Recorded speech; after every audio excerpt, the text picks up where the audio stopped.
Fil-Park tal-Nwadar fin-nofsinhar ta' Malta qed jitħawlu aktar minn 200 siġra u arbuxel bħala parti minn proġett ta' riġenerazzjoni ambjentali fl-istess żona. Dan imur jitfit ma' tindif ta' ammont kbir ta' skart li qed isir.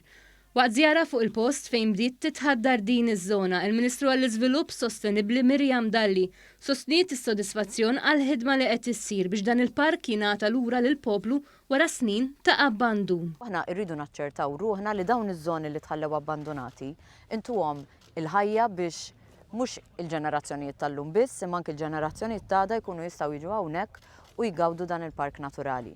Permezz ta' tħawil ta' aktar minn 200 siġra qegħdin naraw li f'żoni li sa ftit ilu kienu sempliċement jattiraw l-iskart li jitfgħu in-nies, illum il-ġurnata jkunu mimlijin bis-siġar biex għada pitada narawhom jikbru u jagħtu ħajja ġdida lil dan il-park. Iċ-Chairman tal-Bord tal-Governanza Steve Borg spjega kif dan il-park se jara installazzjonijiet artistiċi li se jikkumplementaw ir-riġenerazzjoni ambjentali tal-istess park. Wara kważi nofs seklu ta' abbandun, tneħħu madwar 320 tunnellata ta' skart ta' kostruzzjoni biex il-Gvern u l-Bord Nazzjonali tal-Inwadar żamm l-impenn tiegħu biex veduta tas-sow sabiħa bħal din li kienet imċaħda mill-poplu tingħata lilu biex igawdiha f'żona speċjali ta' konservazzjoni.